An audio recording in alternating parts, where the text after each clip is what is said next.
May the good Lord continue to bless us together this morning. And I want to take this moment to share from the Word of God what God has given to me to convey to you. And most of the time, as the children of God, we were challenged as we live in this world. We were challenged for our faith and beliefs, and we might have doubted in so many ways when people ask questions about our faith and our practices.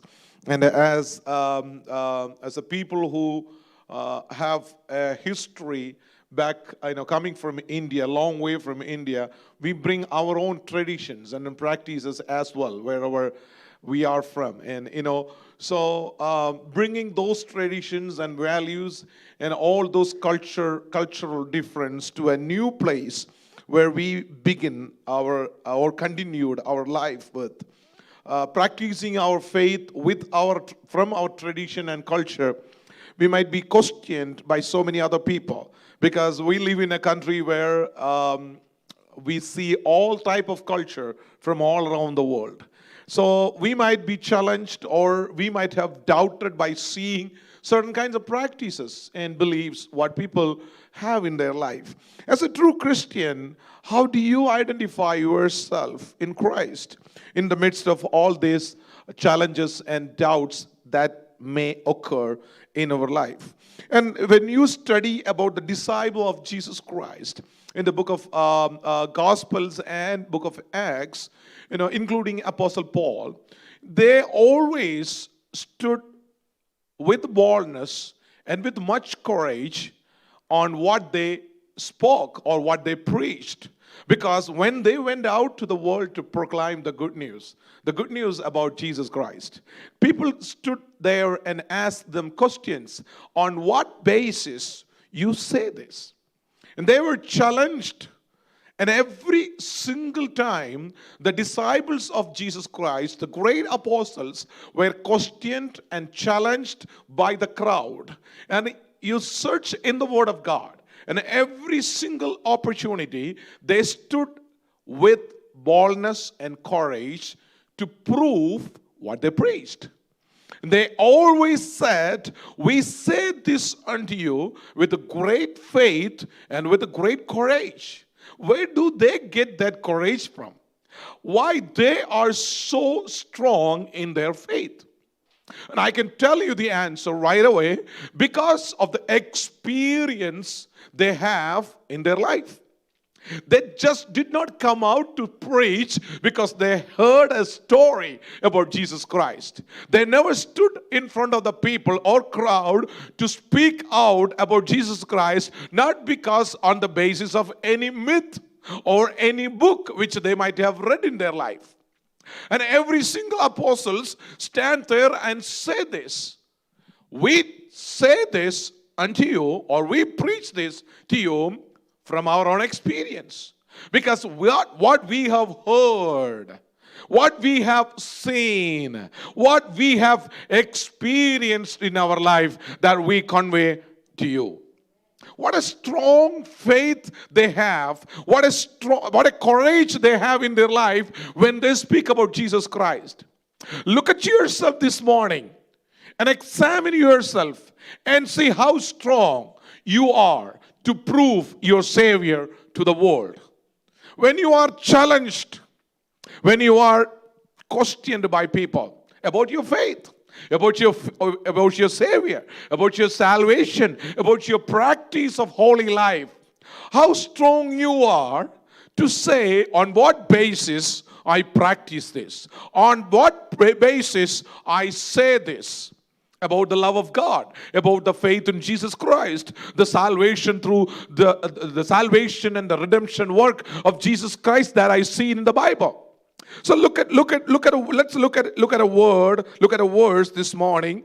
Turn with me to book of Acts chapter 4, verse 18 and 19. Book of Acts chapter 4, verse 18 and 19. Maybe I'll go to 20. So they called them and commanded them not to speak at all, nor teach in the name of Jesus.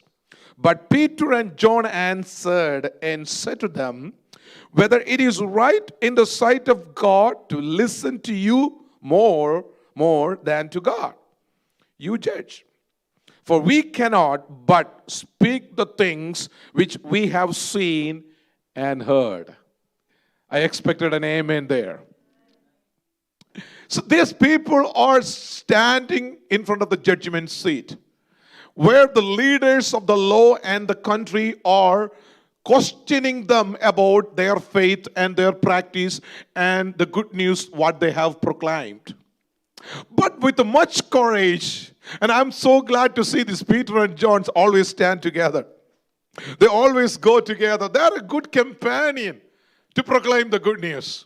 And everywhere you see Peter with John and John with Peter. They go together to preach. They go together to teach, because one back up the other person. They always stand together with the same faith, because they both came from the same master. They lived in the same time. They were disciples of Jesus Christ at the same time. They walked with Jesus at the same time. They lived with Jesus at the same time. They saw it and they experienced it, what Jesus has done while he was on this earth. So they were the witness, a true witness of Jesus Christ. Peter was a true witness of Jesus Christ. John was a true witness of Jesus Christ. They always seen what Jesus did. They always listened to what Jesus spoke. So they know each and every single thing what Jesus has done while he was walking on this planet. So for them, it is not a religion. For them, it is not just a faith. For them, it is their life. In 3.5 years, Jesus made them true disciples. That's what Jesus was doing with them. While they were walking with Jesus, Jesus equipped all his disciples to continue to do what Jesus was doing for these 3.5 years. God himself, the Son of God, Jesus, knew that he is not going to walk these people for their entire life. And he will be crucified and ascended to heaven in few years. So when Jesus is gone, Jesus wants his disciples to continue to do what Jesus started. So Jesus commanded them and commissioned them before he ascended to heaven, and asked them to do what they started to do. So now Jesus is not with them, which means Jesus is not walking with them as he used to be. So he ascended to heaven, and they knew about it. But they remember everything what Jesus taught them. As a teacher, as a guru, as a leader, as a master, he took them with him and taught them each and everything. And every single message they heard from Jesus, and every miracles what Jesus did in front of them, they witnessed. They were the direct witness of everything. So now they have a handful of memory and experience about their master. So now a single person cannot come and push them back. Not a single person, not even a community, not even a group of leaders, not even the king of the land cannot come and unconvert. No, they cannot go back from the faith what they have, because they have never experienced or seen such a thing in their life before Jesus. This is the first time they are seeing Son of God himself came down and walked as a human on this planet and did all these miracles and taught the living word to the people. So they were so amazed and they were touched and moved by God. So now a human cannot come and convert them back, because their faith is such a strong faith now. They have grown in their faith. But remember one more thing. When you study about the life of Peter, it is quite different. The life of Peter was different before crucifixion of Jesus Christ and the experience of Pentecost. And everyone knows that Peter changed. His beliefs and his boldness and his strength has increased right after the Pentecostal experience. And you see Peter betraying Jesus Christ right before he was crucified, right? We know that Peter betrayed Jesus. He said, I do not even know what you are speaking about. And when I ask you the question, at any time of your life, did you ever come across that somebody challenged your faith? Might be. And when you are challenged for your faith, how many of you can truly say that I never betrayed my master? I never betrayed my master.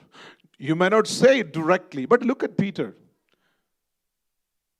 Jesus was caught and he was arrested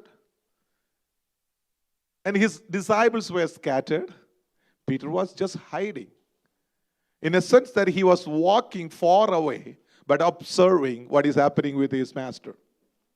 But as a young lady identified Peter and asked him, Peter, is that you were with him? Right? That's all he asked. She asked. She did not question his faith. She did not ask him what you believe. She did not ask your name. She did not ask you why you go to church. She did not ask you why you say Jesus. She just asked you where you were the person with him. That's all she asked. And simply Peter answered, I did not even know him. What are you talking about? Right? But Bible recorded as betrayal. Bible recorded this as betrayal. So how many of us betrayed our Jesus, our Savior in our life? By saying, maybe not saying what we are. Not revealing what we are in the midst of a crowd, in the midst of a group, in the midst of our co-workers. We did not want to reveal what we are, where we go, and what we believe. Right? Certain information about us was hidden for some time. When we were about to go and do certain things with worldly people, we kept quiet. We just zipped our mouth by not saying or not revealing what we are. Is that a betrayal? Do you think so? I do. It is a betrayal because I was ashamed to reveal what am I. I was not sure to reveal who am I and where I'm going to. Amen. It is a betrayal. But look at Peter now. He is now filled with the Holy Ghost, with the power, right? Now he moves with the passion. Now he moves with the power and authority. No one can shake him. It is not a group of people. It is no more than a young lady standing in front of Peter and asking you, were you with him? No.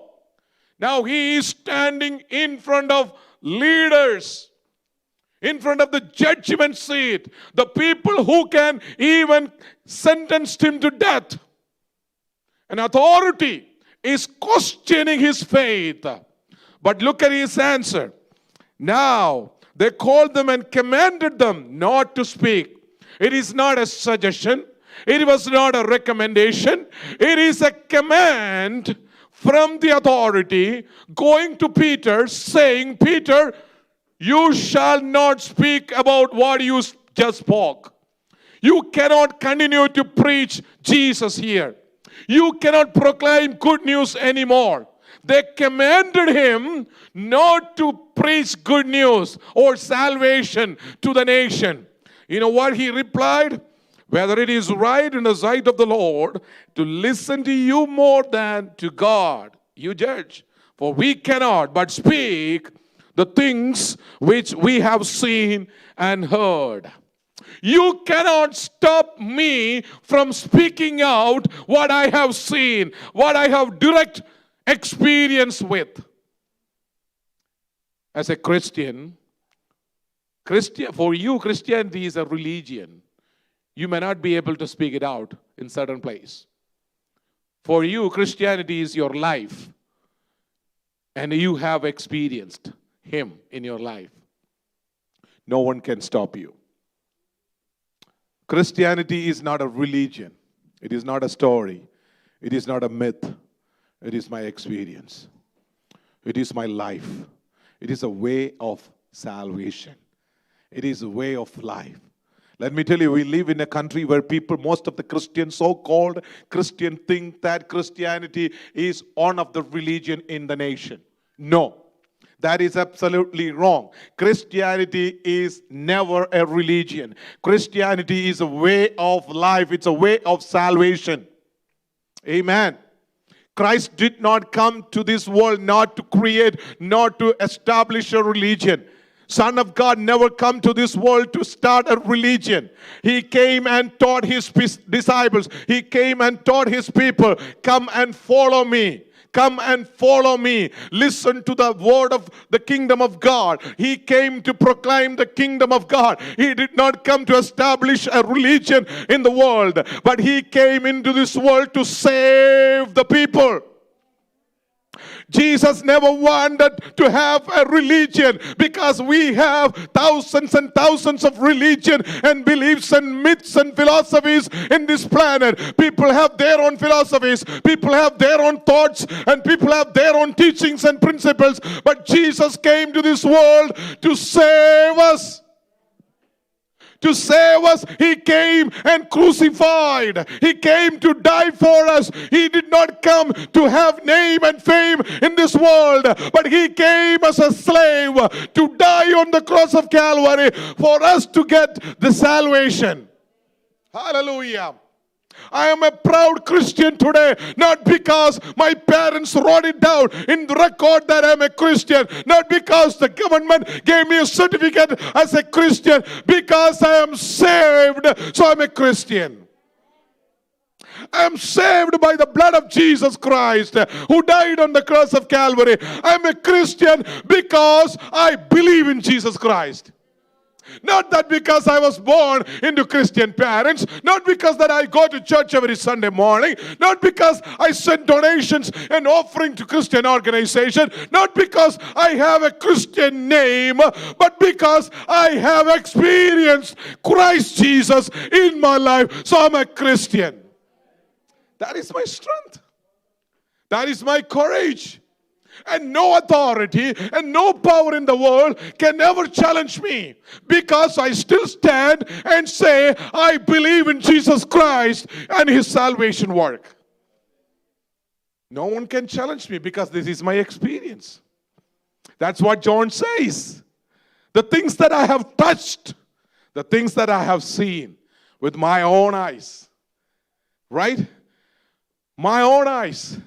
I have seen it with my own eyes, and I have touched it, or I have experienced it physically. And I'm so convinced.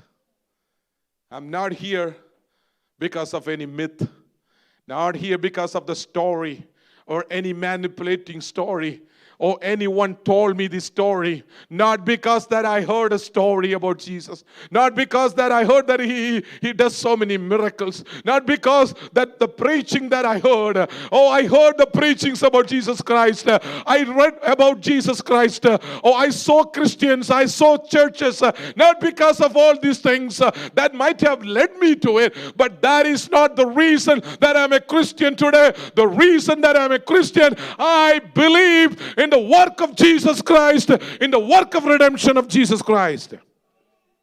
Amen. That's my faith. Not only that, just I believed it, but I experienced it. Hallelujah. Let me come back to the passage.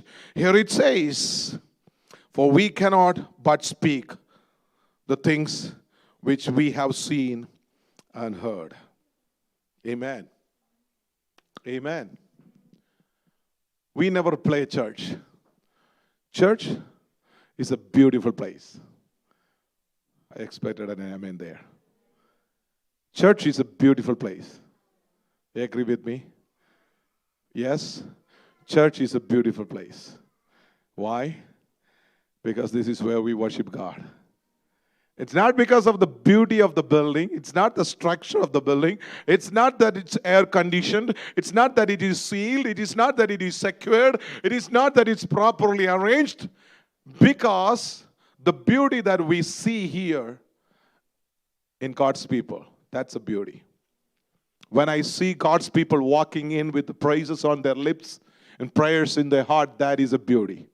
When I see God's children bow down and cover your head and start praising God and singing and making music, that's a beauty.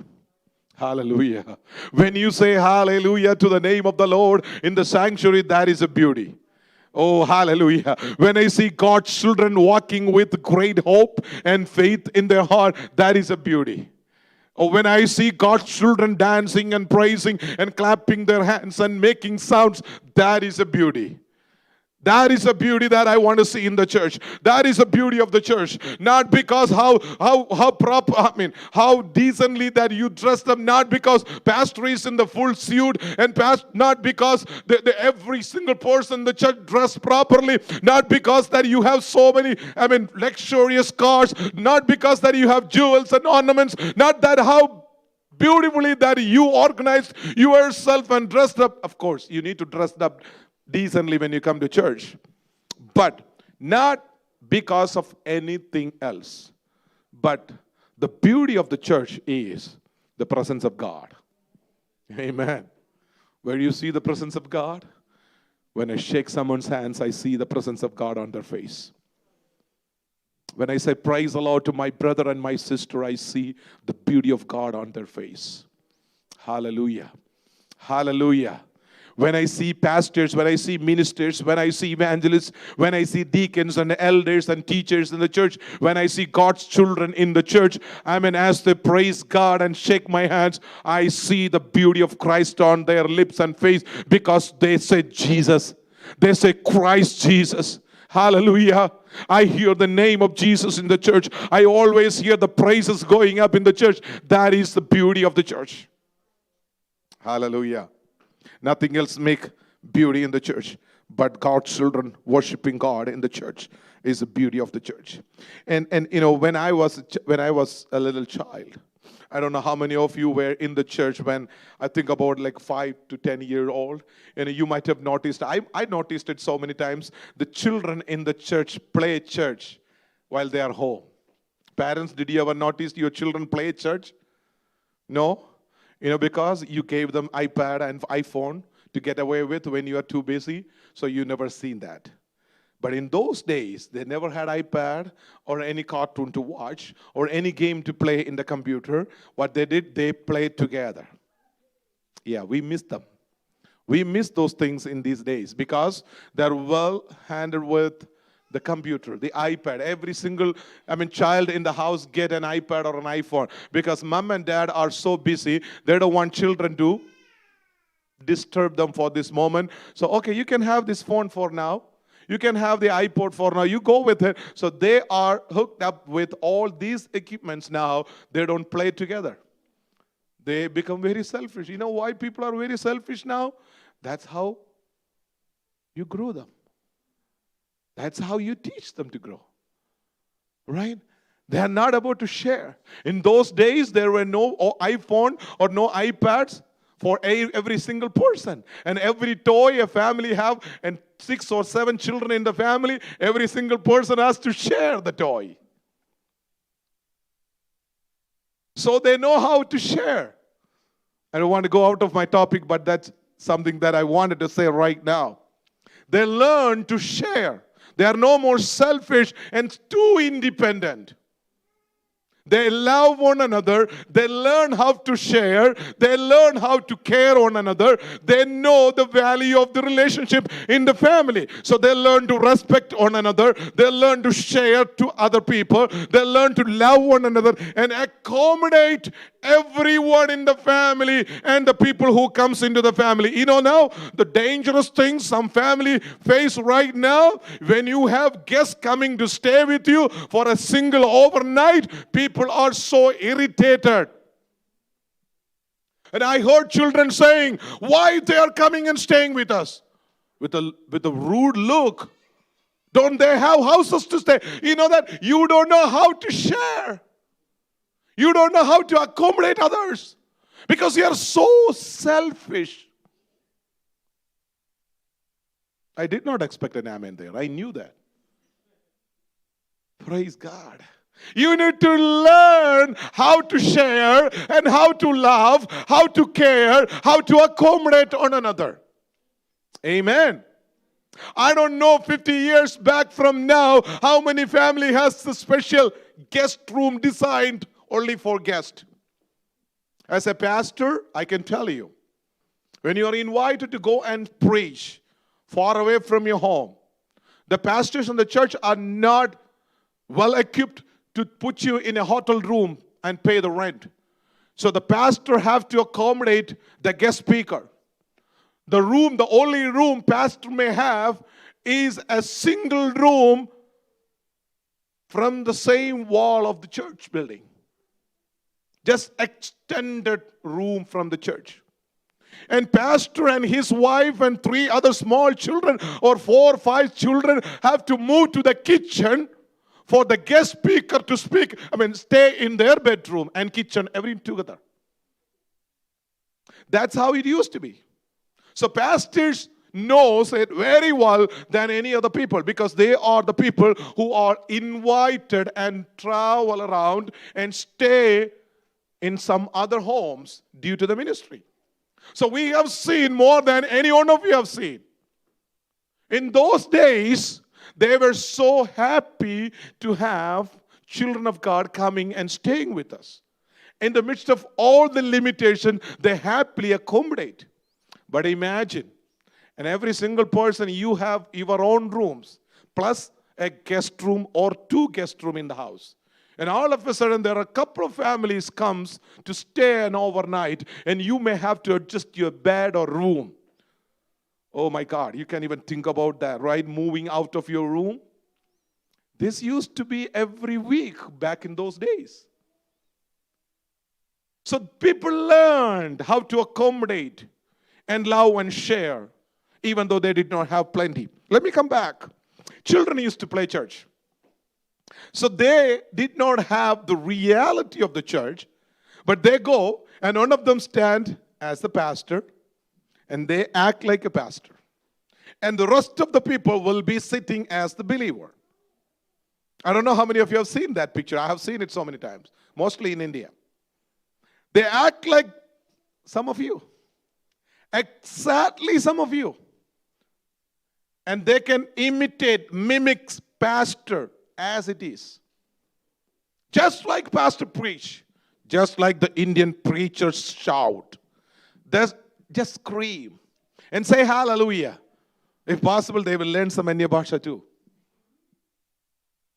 And their actions, they mimics it. And they do mono act. And they just play the church. And you will be stunned and amazed by seeing how organized they are. Maybe better than us. And they act like one of you, how you sing, how you speak, how you clap your hands, how you worship on your knees or on your, by sitting down, however. And I remember even my children used to do that when they were back in India, very small. And I have seen so many children does the same. You know what they do? They do this not because they have a reality of the church. They just mimic it. That's it.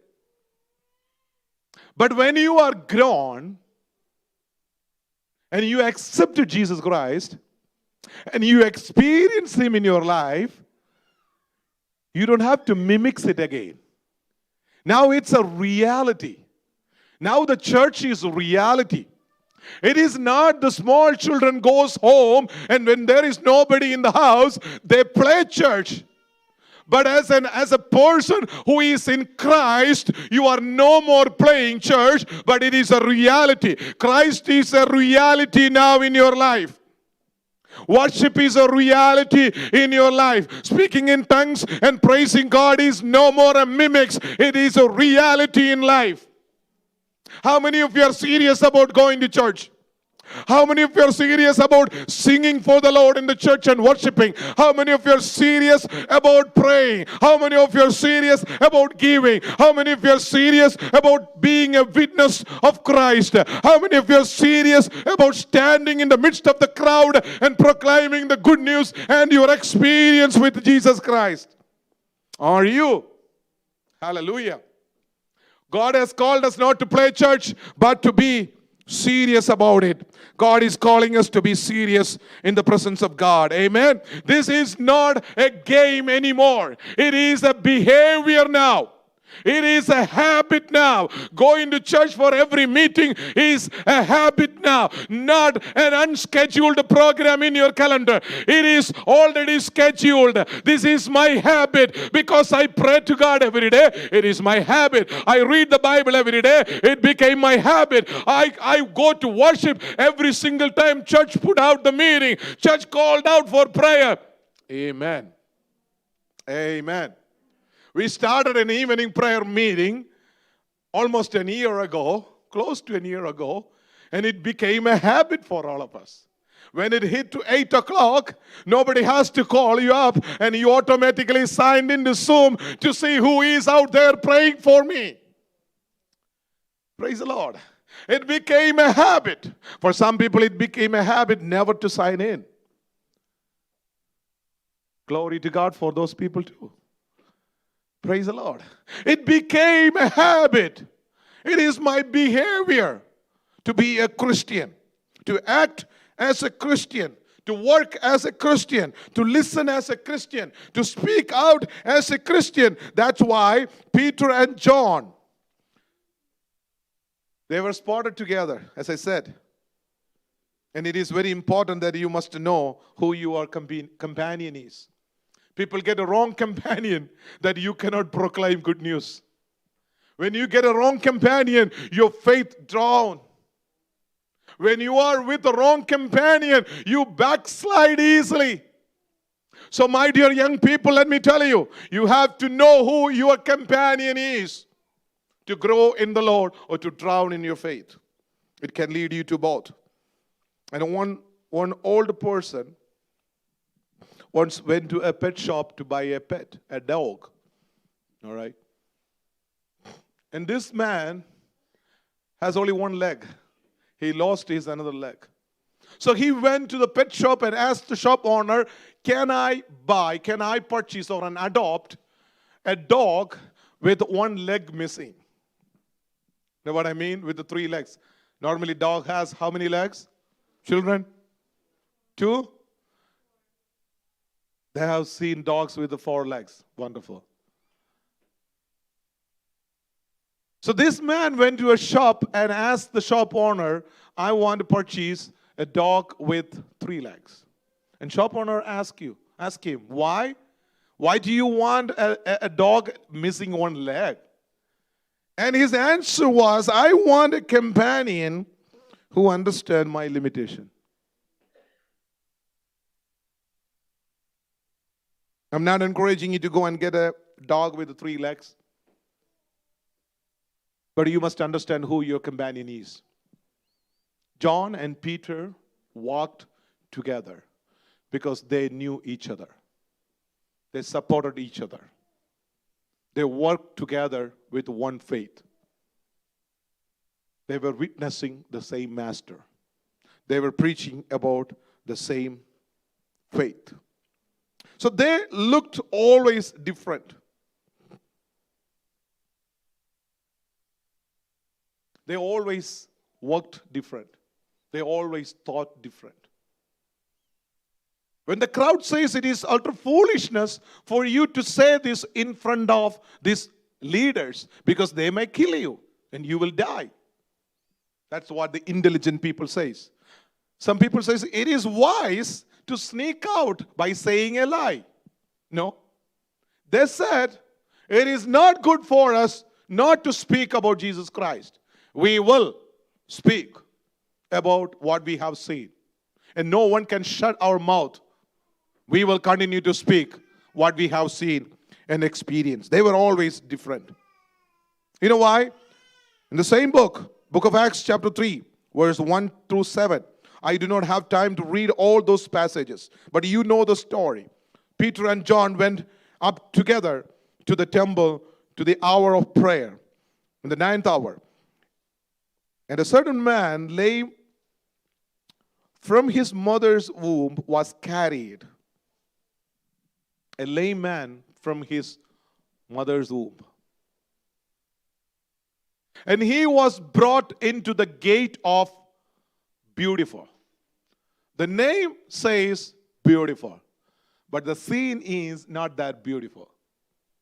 The nature, this is what happened. The nature of the person and the name of the person may not come together. When you hear the name is beautiful, but the nature is not that beautiful. He's a lame man and he's a beggar sitting in front of that beautiful gate. And the gate is beautiful. He never intended to go inside the gate. His intention was to get to the gate and sit down and beg. And he stretched his hands and asked every single person who goes into the church and comes out to the temple, give me something so that I can survive. The scene is not that beautiful. So what happened? These people, like Peter and John, one day they went up together to the temple and saw this man. And we know what happened. And he said, silver and gold we do not have, but what I do have I give you. In the name of the Lord, in the name of Jesus Christ of Nazareth, rise up and walk. And he took him by the right hand and lifted him up. Amen. They did something different there. And every single person walked by the gate to pray might have given them some coins, maybe some gifts. And they were so happy in doing that. Oh, I felt so happy I helped somebody, right? That's what you feel like. When you help somebody, you felt so good in your heart. Oh, I was able to help somebody today. I was able to give somebody a tip. I was able to give somebody a little food. I was able to help somebody today. I'm so happy. That's what you think, right? And every single person thought the same way. But Peter and John did not do the same thing. They were different. They were different. They acted out different. They said, looked at us. Looking at this person, they said, looked at us. And he looked at them, expecting to get something as others. But he said, now rise up and walk.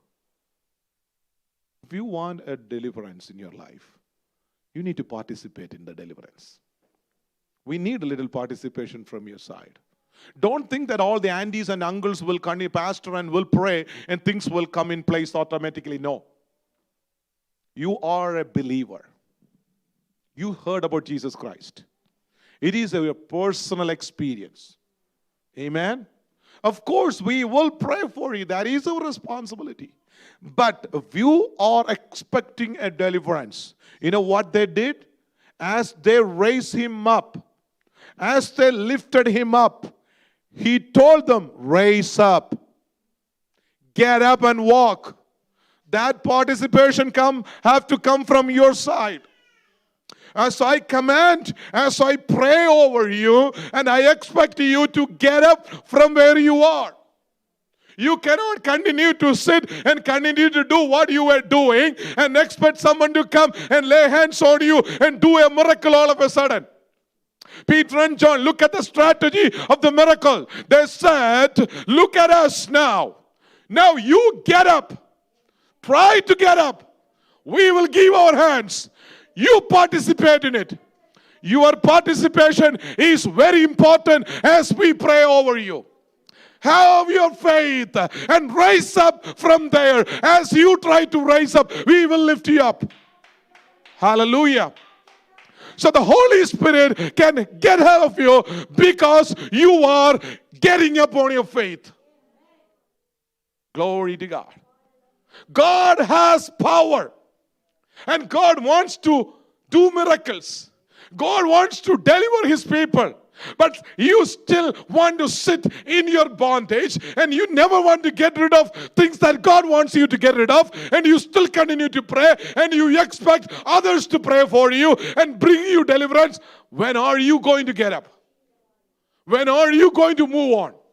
When are you ready to walk? Amen.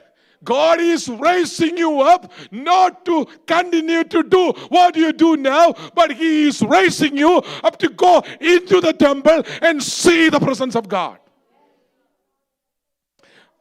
If you cannot walk, if you do not want to rise up, how are you going to go into the temple? You're going to walk away. You're still going to sit in front of the name beautiful.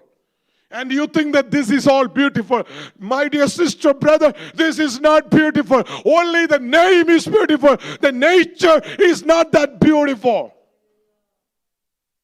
If things has to be beautiful, you need to rise up. And allow God to get hold of you. And He will raise you up. Once you are on your foot, you're going to do what? What He did. He was jumping and dancing and walking and running. Ran into the temple of God to see what he never seen in his life. Oh, the picture has been changed. Hallelujah. The beautiful gate came into reality. Now the things that's happening at the gate is so beautiful. I mean, until now, it's all about the beggars and money and giving only. And they thought that is so beautiful. No, giving money is not that beautiful, my dear sister, brother. Donations, tithe and offering itself is not that beautiful. Coming to church every Sunday morning, not only just coming to the church is beautiful, but entering into the presence of God is the most beautiful thing that's waiting for you. Hallelujah. Hallelujah. Let me conclude my sermon here because of the lack of time. But let me conclude it by saying this. If you need deliverance, you need to participate. He chose to come to the gate every time, but never inside. But now, once you are entered into the temple, you will be different. Most people, tempted to stay at the beautiful gate, but never inside. Because they want to see everything outside. They want to make sure everything is going okay. Because it is so beautiful when looking from outside. They never want to correct themselves and be changed. If you want to get inside, Holy Spirit wants to correct you and change you. So allow someone to pray over you. Allow the men of God and women of God to pray over you. Shall we close our eyes? We are here to pray for one another. We are here to pray over you. As a man of God, I am humble in the presence of the Lord. And my dear church family, I want to tell you, I'm here to pray for you. Because I know that God has assigned me to pray over you. God has sent me to pray over you.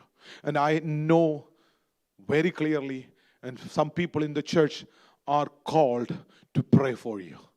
They are anointed to pray and intercede for the church. We are here to pray for you. Hallelujah. Go to someone or go to the pastor, go to the speaker, and go to a man of God, a woman of God, and say, auntie, uncle, sister, brother, can you pray for me? Can you pray for me? I'm looking for a deliverance. Oh, if they did not come to you, don't be disappointed. Go to them and ask them, I need prayer. I think that someone has to pray over me now. I need a deliverance. I'm looking for a deliverance. I believe in deliverance. I want to be different. I want to be courageous in the faith. Can you pray for me? Can you pray over me? I think that God is going to move in my life. I believe that God is still working. I need someone to pray over me. And I'm going to pray over all of you this morning as we bow down in the presence of the Lord. I'm going to pray. As I pray, please do pray for one another. I mean, the person who is sitting next to you, get hold of their hands if you can. Maybe it's your family member, maybe your sister, brother, friend, husband, wife, children. I mean, get hold of them, hold their hands. You're going to pray for the one who is sitting next to you. Who is next to you. Amen, amen, amen. Is that is your children, lay your hands upon them, pray over them. They need your prayer. Your husband need your prayer. Your wife need your prayer. Your children need your prayer. Your parents need your prayer. Your friends need your prayer. Your co-worker needs your prayer. We're going to pray together. We're going to pray over the nation. We're going to pray over this land. We pray in the name of Jesus, the name above every other name. The name is the most powerful name in the universe. We claim deliverance in the name of Jesus. Lord, here we come as your church, as your children, as your servant. We know that there is deliverance in your name. Lord, we claim that deliverance in Jesus' name. As we pray together, if anyone is weak in their spirit and body and their soul, I command in the name of Jesus, help them to rise up and get their faith and get them on the show to walk in faith and claim the victory in the name of Jesus. The power that was released in front of the gate of Beautiful. Oh, when Peter and John walked up to the gate, they saw the layman sitting and begging. They could not walk away by seeing that, but they went up to him and released the power in the name of Jesus and raised him up from that illness.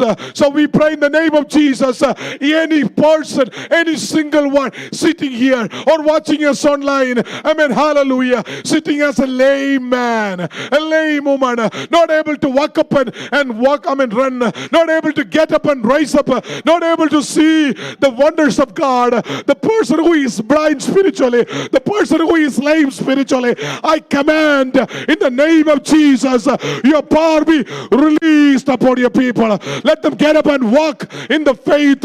Let them get up and proclaim the good news. Let them get up and see the wonder working hand of the Lord. The power of the Lord. The power of the Lord. The power of the Lord. The power of the Lord. Oh Jesus, we experience the presence of God this morning. We experience the Holy Ghost this morning. We know your presence is real here. Open our eyes to see. Open our eyes to see you, Lord. Open our ears to hear your voice, God. Oh, hallelujah.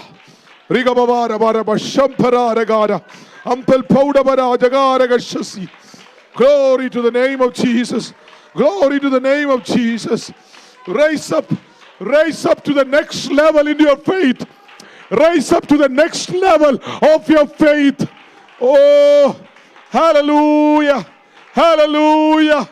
Oh, I'm not going to continue to sit here. I'm going to get up and walk by faith. I'm going to walk into the deliverance. I'm going to walk into the miracles. I'm going to walk into the house of the Lord by great faith. Glory to God.